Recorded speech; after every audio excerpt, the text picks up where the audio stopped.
Hi, and welcome to the X22 Report. My name is Dave, and this is episode 513, and today's date is November 9th, 2014, and the title of this episode is The Current Economic Collapse News Brief for this Sunday. Now, we understand that Europe is completely falling apart. They're in a recession/depression, and it is definitely getting worse in Europe. Of course, the Eurozone is trying to convince everyone that things are going to be getting better as time goes on. They're going to see improvement, but as we can see, this has never come true, and it is always the opposite of what they're saying. Here in the United States, we have noticed that the credit card spending is starting to slow, and we're seeing auto loans and student loans, that bubble is being inflated. Another month, another 14.5 billion increase in student loan and car loans, offset by a measly 1.4 billion in credit card debt. The credit card buying spree from late spring is long gone. The past 2 months have reverted to the old normal. The government is the sole provider of consumer credit, and we can see that, again, people do not have the same jobs they once had before.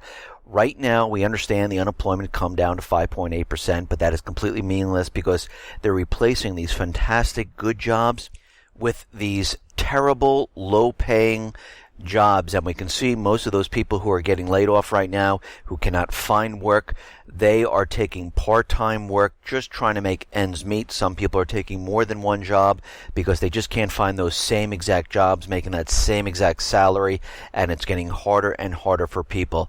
Now, out in Ferguson, we're getting reports, and people are writing in that they're seeing a lot of military vehicles and armored vehicles being moved into that area, and it looks like they're getting ready for what's going to happen, I believe, on November 10th, which is the grand jury indictment.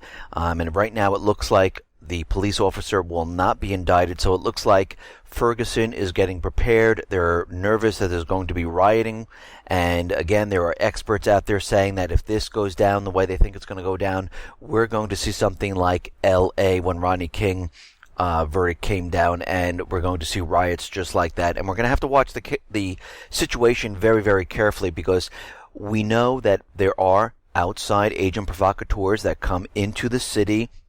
They try to rile everything up, try to get the people going, and we have to watch this, because if this starts spreading across the country, we know and we understand the government would love to suspend the Constitution, bring in martial law, bring in the military police to control the situation, and show the entire country this is what happens when you start to do something and not obey what we're trying to tell you here. Now, we understand in Spain, the Catalonians, they are now having a referendum. They're voting, and of course, it most likely is probably fixed, but it looks like there's a high number of Catalans who are voting, and it looks like millions of people have come out to do this. Of course, Spain is out there saying this is a waste of time.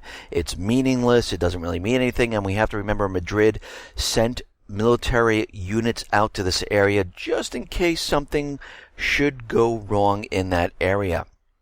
Now, in my couple reports back, we understand that the United States government central bankers do not want Russia to purchase those Mistral ships from France, and they're doing everything they possibly can to stop the sales. They want NATO to come in and purchase these ships, and right now NATO doesn't have the necessary funds to meet the demands of the U.S. lawmakers and purchase the French-built Mistral warships in order to prevent Russia from getting the vessels. NATO's budget is too small to not only purchase Russia ordered Mistral helicopter carriers, but to even compensate France half of the penalties in accordance with the contract. Now again, Russia and France, they have a contract. We saw this incident where it was a coup d'etat in Ukraine, where the United States and the private Western Central Bank countries came in and they overthrew the elected government and pretty much brought in a puppet government in place, and then all of a sudden we had war that was started, and they blamed everything on Russia. And we can see right now that Russia is not to blame for this. This was planned by the United States. And of course, they're continually saying that Russia has not met the conditions to receive these ships, and the conditions are get all your troops, stop the war in Ukraine. And again, Putin has tried to do this with a peace plan, and if we look at it, The United States central bankers, the EU, and all the other countries never even talked about peace until Russia came in and said, listen, let's have a ceasefire. Here's a 12-point plan, and let's go for it. And again, what are we seeing? We're seeing the Ukraine, the Kiev puppet government once again pushing war in this region because, again, the central bankers have not got what they paid for. Now, John McCain is out there, and he's saying the United States and the European Union should introduce more sanctions against Russia and supply lethal weapons to Kiev if reports of Russia's alleged incursion into Ukraine are confirmed. And this is coming from John McCain. Now, truthfully, if they were confirmed, they would have satellite images, they would have video, they would have photos, and they'd be all over the place showing all of this, that it did occur. And what are we seeing? Absolutely nothing. The Organization for Security and Cooperation in Europe, the OSCE, confirms the shelling of the school in Donetsk was made from the side of Ukraine's military, and the Ukrainian side is trying to fabricate proofs of non-involvement. The facts prove that the shelling was made from artillery from the direction and distance, which no doubt are at location of the Ukraine military near the airport and settlement. And we can see right now, they always do this, and I'm talking about Ukraine, where they say, no, we had nothing to do with this. We didn't shoot down MH17. That was the Russians. We didn't fire or use white phosphorus or start the military offensive. No, it wasn't us. It was always the other side. And we can see they continually make up propaganda. Russia's invading. Russia is building troops up on the border. And every single time, there's absolutely no proof. There is nothing to back it up. There's no satellite images. And I'm not talking about those ones from 1970, which are black and white and blurry, and they start painting things in with Photoshop to convince us that something is happening. Now, the OSCE, they also said that the ceasefire violations are from the Ukrainian side. They are continually pretty much in violation of all these ceasefires, and they're recording each one of these to show that, yes, it is the Kiev government that is doing this. Now, the Pentagon is out there, and they're saying that they have absolutely no evidence confirming Russian military hardware sending to Ukraine, and U.S. State Department spokesman Jen Psaki said earlier Friday that the United States could not confirm the reports. So basically, they have absolutely nothing. It was all propaganda to convince everyone that Russia was invading. And like I said, if Russia was truly invading, they would have the clearest, crispest satellite imagery, 3D, everything that you could make out that it was Russia, and they have absolutely nothing. And again, what would be the motivation of Russia to invade? They orchestrated a peace deal. There is absolutely no reason. Again, Putin doesn't work in this manner. Watch the actions, not the words, and that's what we're watching right now. Now, President Obama was saying that, no, we're sending more troops into the Iraqi area. This is not mission creep. They are not there for combat missions. They are combat ready, but they're not going to get involved in any type of combat. They're there for advisory and training, and that is it. But as you see, they're continually sending more and more of these combat ready advisors into Iraq.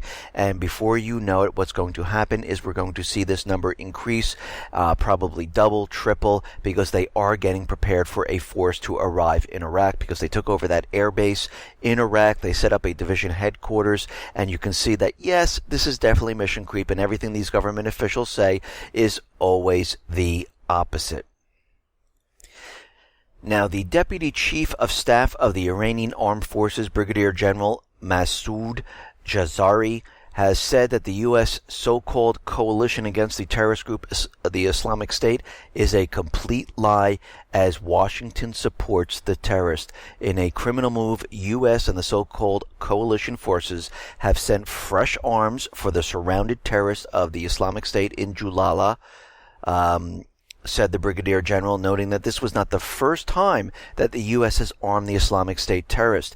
Even in the first days of formation of the so-called coalition, the United States has sent weapons for the Islamic State terrorists. during the past couple of days. He said 2 large cargoes consisting of weapons, ammunition, foodstuff, medicines were airdropped by the U.S. for the Islamic State, and this information is coming out from Syria. So they definitely know that the United States is behind all of this. We knew this from the beginning. We know Israel's behind it. We know the UK is behind this, and all the other private Western central bank countries. They're all behind the Islamic State. It is a perfect proxy army. They're not part of any government. They don't have to listen to the UN or anything like that, and they can maneuver wherever they want. Now, of course, there is news now saying that the United States struck a 10-truck convoy, and Baghdadi might be in there. And I see news coming out now that he is wounded. And again, who knows what really happened, and was this really the Islamic State, or was it the people rising up and this is the convoy that they hit? Because as we see in Iraq, Yemen, Lebanon, and Libya, we see the people rising up. They're using the Islamic State to cause chaos, to convince us that they're fighting the Islamic State, but what they're really fighting is the people who are rising up in these countries. And every time you hear a leader being killed or hurt, it is the people and those leaders that they are striking. Now, as we know, Turkey completely supports the Islamic State. They let them go in and out through their borders. They support them. They fund them. They allow them to take the oil out and sell it to other places. And what we're seeing right now is they're trying to convince us that the Islamic State militants have seized an oil field and refineries in Kirkuk province in the north of Iraq, and they are selling the hijacked oil on the black market for $20 a barrel using the U.S. dollars. Now, we've seen this many times before. The United States central bankers, they know exactly who's selling the oil and for what currency. Now, again, why would they use U.S. dollars? It makes no sense whatsoever, because the people in Libya who who took oil and put it on a tanker, set sail, looking for a buyer. The Navy SEALs were on top of that ship in no time flat, bringing it right back, because they realized that the people of Libya were going to sell this not using the U.S. dollar. But it's amazing, the terrorist group continually stays with the U.S. dollar and sells it on the black market. Why don't they sell it for gold? Why don't they sell it for silver? Why don't they sell it for anything but the U.S. dollar? Because they have a deal with the United States central bankers that this oil has to be sold using the U.S. dollar, and we can see right now they are continually doing this. Iraq's diplomatic agency and oil ministry are actively working on finding those who buy oil from the group and to inform the international community on it for taking appropriate action. And we know for a fact that they know exactly where all this oil is going. We know it's being sent up in convoys and trucks into Turkey, then sent out to like Ukraine and other areas, and they're continually doing this. Now, as we know, Turkey is supporting the Islamic State. They allowed them to move across the borders, and it looks like there's about 1,000 terrorists that have crossed from the Turkish border into Syria. Looks like they're releasing more terrorism into Syria, which actually what really is happening is they're going into Idlib and Aleppo, and they're going to be battling in that area. And if you look at the movement of the Islamic State, they went up the east side of Syria, across the north, because this is where they wanted the buffer zone. Now they're heading toward Idlib, coming down to Damascus, and this whole thing is to clear out this entire area to go after Assad once the time comes. And we can see that troops are now being brought into Iraq. We see they're getting prepared in Syria, and this thing is going to go hot very, very soon. Now, DHS is giving us more warnings now about malware and Trojans that are stuck in the financial system. There's a new Trojan, which is called, I'm going to try to pronounce this, DYRE, Dyer, that is in the banking system, and it has been spotted stealing banking credentials from both large enterprises and major financial institutions. They do believe that, it could be from Russia, it could be from China. They're not really sure at this time, but we're getting a lot of reports about all of these different malwares and Trojans. I reported on the Black Energy malware, and we're starting to see this happen a lot, because what they're getting ready for is a huge false flag event, and they've got to make sure that everyone realizes that Russia or China is going to be responsible for all this. And I wouldn't be surprised in a couple days that they come out and they say this is really another Russian Trojan or malware that's inserted into the financial institutions. The black energy one has been inserted into the financial institutions, and the power grid, water system, gas pipelines, nuclear plants, and of course, as we know, that this is all being set up for the false flag event, and we know that this is going to be done from the inside, from the central bankers, to cover up the entire collapse system. And again, if they can bring this in and wipe out all the information, all this debt and everything that has gone on, and all of this is completely gone. They're off the hook. The central bankers are good to go, and no one will know anything. They'll just blame it on Russia or China, and of course they'll say they brought the entire system down to its knees, and we need to go after them. And of course this will be coupled with physical attacks, most likely from the Islamic State, to bring us into the Middle East, and then eventually to Russia, because as we know, all the players are always the same: Russia, China, North Korea, Iran, Syria. And we can see that this is really starting to pick up now as time goes on. Listen, everyone, thanks a lot for listening. Be well, be safe, and especially be prepared. Thanks a lot.